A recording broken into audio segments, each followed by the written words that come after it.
Hey everyone, Michael Fabiano here from Sports Illustrated Fantasy, and boy, it was a strange Week 9, so we've got some interesting ads off the waiver wire ahead of Week 10, and of course, as we always do, we'll bring in Jen Piacenti, SI's betting and fantasy analyst, to help us with some of the top ads off the waiver wire. Let's start off at the quarterback position, Jen, where you were right on a certain rookie. I was not in, but he had a good game against the Steelers.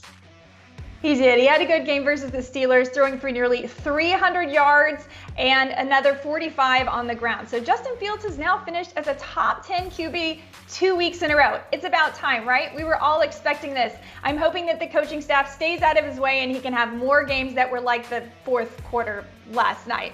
Next up, he has a bye, of course, so bear that in mind. But the following week, he has a Ravens team that's allowed the 10th most fantasy points per game to opposing quarterbacks. He's out there in 75% of the leagues, and I just feel like you can't leave this kind of talent on the wire. If you need someone for this week, say to replace Joe Burrow, then Teddy Bridgewater is where I'd go. 240 yards, 1 touchdown, no interceptions, and that surprising Dallas Cowboys upset.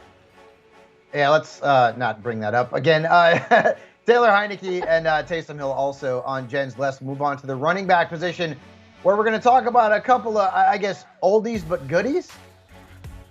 Yeah, I guess oldies but goodies. I mean, Jordan Howard just continues to kind of stomp on fantasy managers' hearts. I mean, last week it was like, what's up? We all expected it to be Kenny Gainwell. Then this week we were like, oh, it's definitely going to be Boston Scott. Well, it has now been Jordan Howard that has found the end zone 3 times in the past 2 weeks, and he led this backfield with 17 attempts this week, even though Boston Scott played more snaps. So I think we finally have to trust Jordan Howard. And look, this is basically a situation where the state of the running back position is just really, really rough. So if you need someone, I think you probably can put a few dollars on Jordan Howard. I also want to mention Devonta Freeman, who has played 57% of the snaps this last week for that backfield. He seems to be leading it, averaging 5.7 yards per attempt. Had his best PPR week of the year, has now had 3 good weeks in a row. You may have to put some fab on Freeman as well. You also like Ty Johnson of the Jets and Brandon Bolden. And one other player I'll add here is Dearness Johnson, who's still available in a lot of leagues out there. Nick Chubb has been placed on the reserve COVID-19 list. Doesn't mean he can't play this upcoming weekend against the Patriots, but now he's a little bit riskier. So if Johnson is out there, go out and get him. All right, and let's move on to the wide receivers, where we're going to talk about one of Johnson's teammates. Yeah, so Donovan Peoples-Jones made this video a couple weeks ago, and then he pulled up with a groin injury, and no one kind of let us know, so that was a total disappointment. But we're going back to the well. He's available in 87% of leagues. Now, with the release of OBJ, it seems like Donovan Peoples-Jones may step into that spot. He saw only 3 fewer snaps than Jarvis Landry, but he was far more productive, catching 2 of his 3 targets for 86 yards and a touchdown, and he actually made Baker look pretty good. I also want to mention Elijah Moore, who's been targeted 20 times across the last 3 games.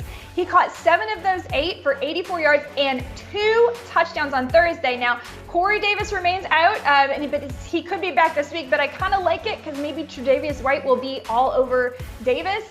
And another note, with Mike White and Josh Johnson under center, he's actually been 13 for 14. So as long as Zach Wilson isn't throwing the ball, Elijah Moore looks like a good pickup. That's just so Jets, right? I mean, the 2nd overall pick and their backups seem to be doing better than Zach Wilson. You also like Tim Patrick and Deshaun Jackson, who recently signed with the Las Vegas Raiders. Moving on to the tight end position. Jen, we're talking a lot of Browns and Bears this week. Yeah, I know, it's crazy, but hey, you gotta do what you gotta do, and Cole Kmet is a guy that's still available in about 80% of leagues, and we've been waiting for the Cole Kmet breakout game. Now, I've been listing him in this article week after week because he was seeing a lot of snaps. He has an 18% target share, plays the 5th most snaps amongst tight end in the league, 85% of the Chicago snaps. Like, it was bound to happen. Well, it finally happened last night, Monday Night Football. He led all the receivers in the receiving category. He did seem to be Justin Fields' favorite target. So it's finally happened. Again, you can't use him this week, but on the other side of that game last night, Pat Freiermuth, also still pretty available in a lot of leagues. He's got Detroit this weekend. Remember, he's caught 4 touchdown passes already this year, and he's seen 20 targets across the last 3 games. Yeah, he's like the new Heath Miller there. Who's the best rookie tight end? Is it Kyle Pitts or Pat Fryermuth? You also like Tyler Conklin, who's getting a lot of targets in Minnesota, Right. and Dan Arnold, who continues to be a favorite target of Trevor Lawrence in Jacksonville. Thanks, Jen. Of course, you can check out her entire column at si.com/fantasy.